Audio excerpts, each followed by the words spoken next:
Ibu saudara sempat ziarah sampai ke tanah suci Yerusalem, pasti akan diajak juga ke ini, Danau Tiberias ini.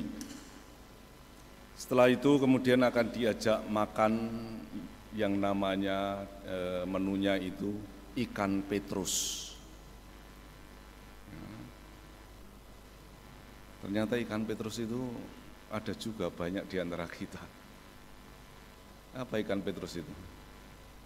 Ikan Petrus itu sebetulnya sama dengan ikan di kita, ikan nila. Nanti tadi yang ditangkap oleh Petrus tadi itu 153 ekor banyaknya itu kemungkinan besar kebanyakan ikan nila itu. Jadi kalau di sana makan ikan Petrus itu sebetulnya hanya makan ikan nila. Rasanya juga sama dengan ikan nila. Ya sudah, itu sekedar cerita saja. Baik, Bapak Ibu dan Saudaraku yang terkasih, menjadi pertanyaan ketika saya merenungkan sabda Tuhan, merenungkan kebangkitan ini. Selama 40 hari, Yesus bangkit dan menampakkan diri kepada para murid sampai 40 hari, sampai nanti kemudian kita merayakan kenaikan Tuhan. Pertanyaannya adalah, apa yang dilakukan oleh Yesus? Apa hanya sekedar menampakkan diri, say hello, selesai? Kenapa hanya seperti itu? Ya.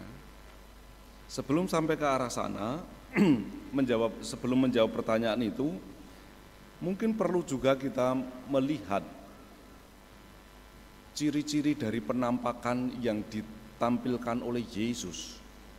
Penampakan Yesus yang bangkit dari antara orang mati itu. Pertama, inisiatif penampakan itu berasal dari Yesus. Inisiatif pertama penampakan itu berasal dari Yesus, bukan dari para murid, bukan karena keadaan para murid. Situasi para murid tercerai-berai ke sana kemari dan lain sebagainya.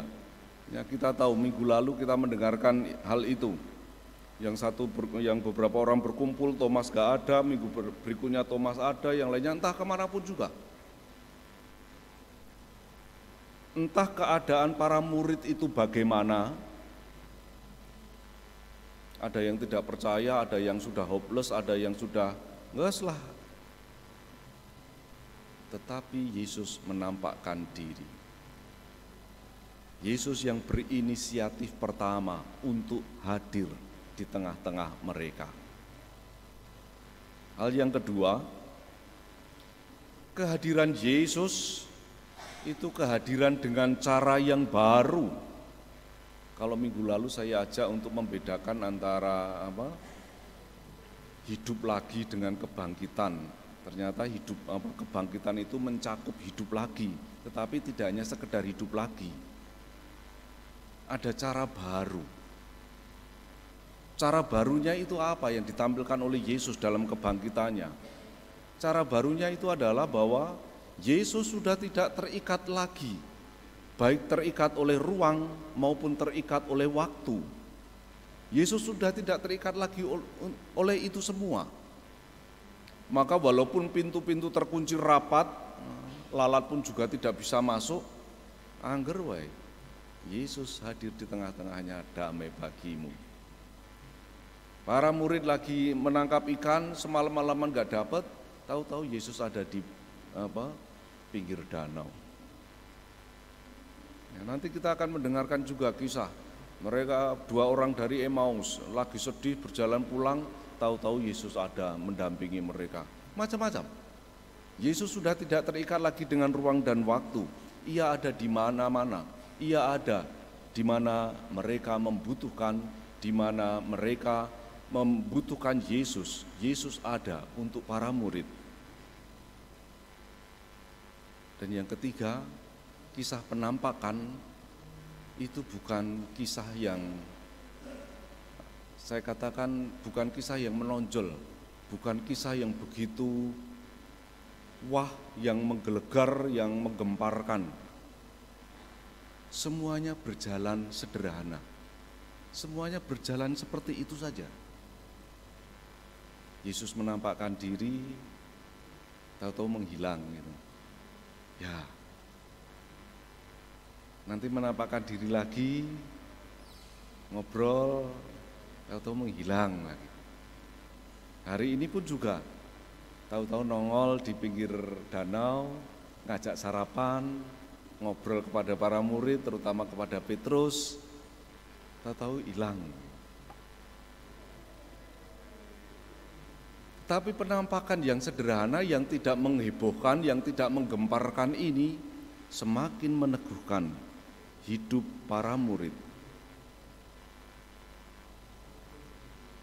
Dan yang keempat, penampakan itu senantiasa diakhiri dengan yang namanya pengutusan, dengan misi. Misinya apa? Pengutusannya itu apa? Sebagaimana ditampilkan oleh pertanyaan Yesus kepada Petrus, apakah engkau mengasihi aku? Gembalakanlah domba-dombaku.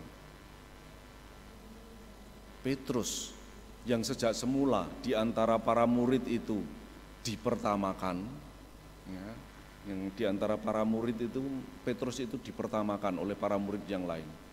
Maka tadi terlihat ketika Petrus ngomong, saya mau nangkap ikan, oh enggak, saya ikutan kamu saja, ikut nangkap ikan, hayo. Ternyata Petrus juga, ya, yang dipercaya oleh Tuhan, gembalakanlah domba-dombaku. Dan di sini tersirat, ternyata selama 40 hari penampakan ini, Yesus itu sedang mempersiapkan para murid untuk membangun, untuk menumbuh kembangkan yang namanya gereja. Yesus sedang mempersiapkan hadirnya gereja, mengumpulkan para murid yang tercerai-berai, ya, kemudian meneguhkan mereka, mengobarkan hati mereka. Ya, pada saatnya nanti gereja hadir ketika Roh Kudus dihadirkan. Ketika Pantekosta itu terjadi, disitulah gereja lahir. Maka selama 40 hari ini, Yesus itu sedang membangun, mempersiapkan hadirnya gereja. Gereja itu persekutuan umat beriman, ya. Gereja, kita sering menggunakan istilah gereja. Kalau di dalam teks-teks gereja itu kemudian ditulis dengan G-nya itu kecil, itu artinya gereja bangunan. Kalau ditulis G-nya itu dengan huruf besar, gereja itu artinya umat. Umat yang telah ditebus oleh Yesus. Maka kalau kita mengatakan gereja Allah, itu adalah umat Allah, bukan bangunannya. Ya, itu dua arti yang perlu juga kita sadari. Gereja itu adalah kita. Dan selama 40 hari ini, dengan penampakan Yesus yang bangkit itu, Yesus mempersiapkan lahirnya gereja. Maka kalau aku ingin turut dalam kebangkitannya, aku pun juga diajak menyadari keterlibatanku, keikutsertaanku di dalam lahirnya, di dalam hidupnya gereja. Lebih khusus lagi terhadap gereja kita. Lebih khusus lagi terhadap gereja lingkungan. Lebih khusus lagi terhadap gereja rumah tangga kita.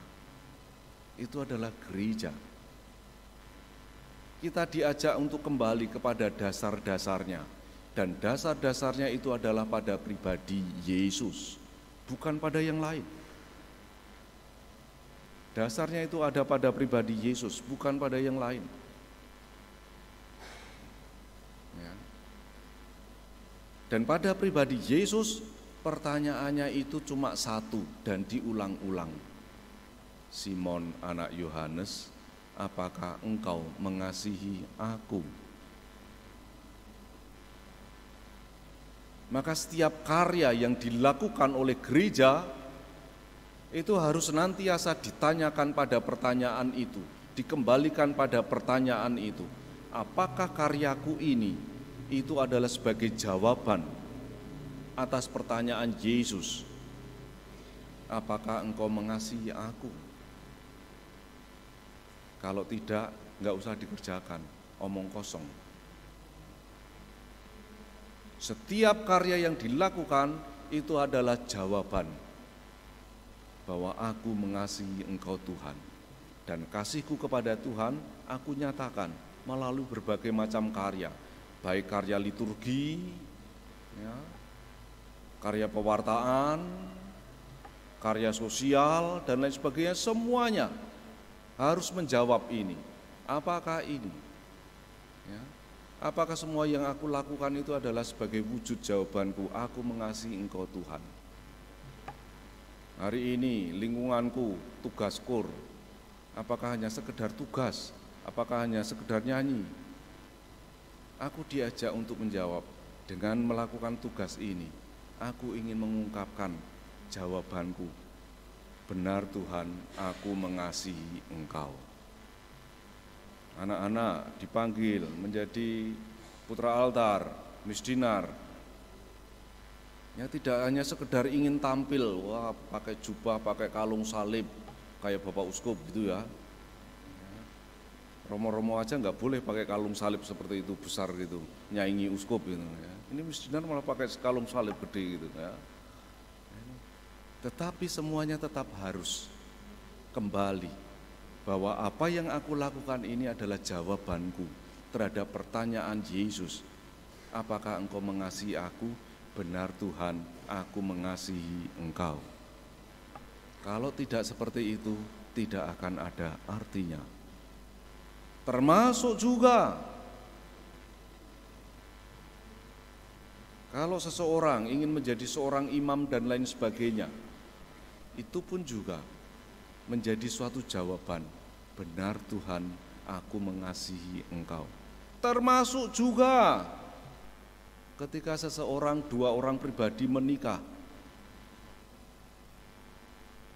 itu pun juga menjadi jawaban bahwa aku mengasihi engkau Tuhan, engkau yang hadir dalam diri pasanganku. Maka perkawinan itu menjadi sakramen karena itu, menjadi tanda dan sarana keselamatan. Tanda dan sarana Allah menyelamatkan aku, tanda dan saranaku menjawab kasihku kepada Tuhan. Kalau tidak sampai pada hal itu, akan menjadi sia-sia.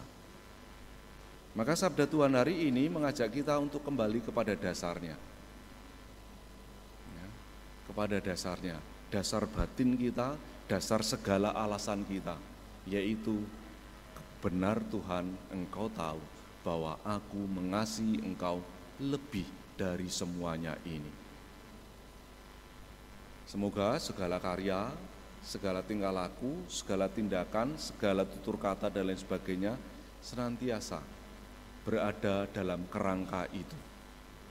Dan itu yang akan membuat kita senantiasa bersatu dengan Yesus sampai pada akhirnya. Tuhan Yesus memberkati.